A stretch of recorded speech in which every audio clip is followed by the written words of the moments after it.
Hello दोस्तों, कैसे हो सभी लोग। लीजिए, आपके कहने पर मैंने आज एक क्वेश्चन जो कि लगभग 23-24 क्वेश्चनों का है बना ही दिया है, क्योंकि आप लोगों की फरमाइश थी कि सर एक इस प्रकार का क्वेश्चन बनाइए जिसमें कि कुछ महत्वपूर्ण प्रश्न हों। तो इसलिए मैंने यह वीडियो बनाई है। अगर आपको पसंद आए इसको ध्यानपूर्वक देखिए और फिर आप अपनी स्थिति का पता लगाइए कि आपने इसमें से कितने प्रश्नों का सही उत्तर दिया है। देखिए, ये क्वेश्चन है UIP यूनिवर्सल इम्यूनाइजेशन प्रोग्राम की शुरुआत कब हुई थी। तो ये 1985 में इसकी शुरुआत हुई थी। पल्स पोलियो अभियान की शुरुआत कब हुई? 24 दिसंबर 1995 में। पोलियो का अंतिम मामला भारत में कब आया था? 24 मार्च 2011 को पश्चिम बंगाल में। मिशन इंद्रधनुष का टीकाकरण शुरुआत कब हुई? 25 दिसंबर 2016 को। तो ये 4 प्रश्न है, आगे भी और प्रश्न आने वाले हैं, तो ध्यानपूर्वक आप पढ़िए और इनको याद करने की कोशिश करिए। याद करिए क्योंकि ये आपके परीक्षा में आ सकते हैं। इनमें जो सबसे महत्वपूर्ण क्वेश्चन है, चारों जितने भी क्वेश्चन बनाए गए हैं वो सभी महत्वपूर्ण हैं। लगभग इनकी संख्या 20 से 25 या 24 के आसपास है दोस्तों, तो आप इनको ध्यानपूर्वक पढ़िए। देखिए, टीकाकरण वैक्सीन को किस तापमान पर रखा जाता है? तो टीकाकरण की जो वैक्सीन है उन्हें +2 डिग्री सेल्सियस से 8 डिग्री सेल्सियस तापमान पर रखा जाता है। टी सीरीज की वैक्सीन कौन सी होती है?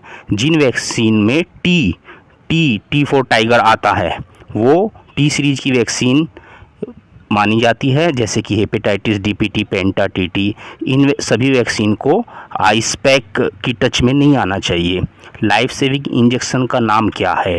तो लाइफ सेविंग इंजेक्शन जो है एड्रेनलिन को बोलते हैं, जो कि हमारे हर टीकाकरण सत्र पर होना चाहिए। इसमें एक क्वेश्चन है, टीकाकरण का प्रतिकूल प्रभाव कितने प्रकार का होता है, जिसको हम AEFI बोलते हैं। तो वो 3 प्रकार का होता है, माइनर, सीवियर और सीरियस। क्षय रोग नियंत्रण कार्यक्रम 1962 में शुरू हुआ था। सफ़ेद मौत किस बीमारी को कहा जाता है? TB की बीमारी को सफ़ेद मौत कहा जाता है। और काली मौत, प्लेग की बीमारी को काली मौत कहा जाता है। मनोचिकित्सा किस स्तर की रोकथाम मानी जाती है? ये जो स्तर वाले प्रश्न है ना, इस बार इनके आने की संभावना बहुत ज़्यादा है। तो मनोचिकित्सा जो है द्वितीय स्तर की रोकथाम है। इंडेक्स केस किसे कहा जाता है? जो केस किसी भी मामले का पहली बार स्वास्थ्य सेवा में देखने को मिलता है वो इंडेक्स केस कहा जाता है। उसके आधार पर ही अन्य केसों की समीक्षा की जाती है। विश्व स्तनपान सप्ताह कब मनाया जाता है? अगस्त माह का पहला सप्ताह विश्व स्तनपान सप्ताह मनाया जाता है। इस्तेमाल की गई सिरिंज का निपटारा पंक्चर प्रूफ कंटेनर में किया जाता है, जिसको कि PPC भी कहते हैं, और जो अस्पतालों में होता है। 16वां क्वेश्चन है, सामाजिक दूरी किस स्तर की रोकथाम है? मैंने पहले भी अपनी वीडियो उसमें बताया है कि ये स्तर वाले जो है स्टेप वाले क्वेश्चन आने की संभावना ज़्यादा है, इसलिए इनको थोड़ा सा ध्यानपूर्वक पढ़िए। तो ये है प्रथम स्तर की रोकथाम है। एनाफाइलैक्सिस किट, जिसको कि हम AEFI, adverse event following immunization, या फिर कह सकते हैं टीकाकरण के बाद होने वाला प्रतिकूल प्रभाव, उसमें क्या क्या होना चाहिए? तो उसमें 3 एम्पूल एड्रेनलिन के होने चाहिए, और किसको कितनी डोज लगानी है उसका विवरण होना चाहिए। 3 जो है इंसुलिन सिरिंज होनी चाहिए, और डेक्सोना इंजेक्शन उसमें होना चाहिए। 20वां क्वेश्चन है, सघन मिशन इंद्रधनुष किन क्षेत्रों में जो है लगाए जाते हैं उनके कैंप?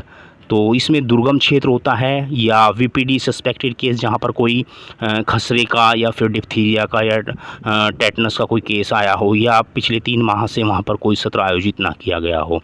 ऐसे जो हाई रिस्क एरिया क्षेत्र होते हैं, वैकेंट सब सेंटर एरिया क्षेत्र होते हैं, उनमें मिशन इंद्रधनुष के टीकाकरण सत्र लगाए जाते हैं। सघन मिशन इंद्रधनुष और नियमित टीकाकरण में अंतर क्या है?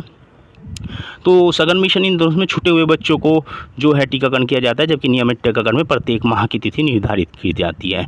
एक निमोनिया का लक्षण क्या होता है? तो खांसी का बढ़ना, तेजी से सांस फूलना और सांस लेते समय छाती का धंसना, ये निमोनिया के लक्षण है। संचारी रोग और गैर संचारी को परिभाषित करें। संचारी रोग एक दूसरे के संपर्क में आने से फैलते हैं, गैर संचारी रोग ऐसे नहीं फैलता है। नियमित टीकाकरण में लाल और काली थैली का उपयोग, ये तो आप सभी जानते हैं। तो दोस्तों, इस वीडियो में मैंने आज ये 23-24 लगभग क्वेश्चन एयर जो है आज तैयार किए हैं और बहुत ही मुश्किल से इनको मैं निकाल करके लाया हूं।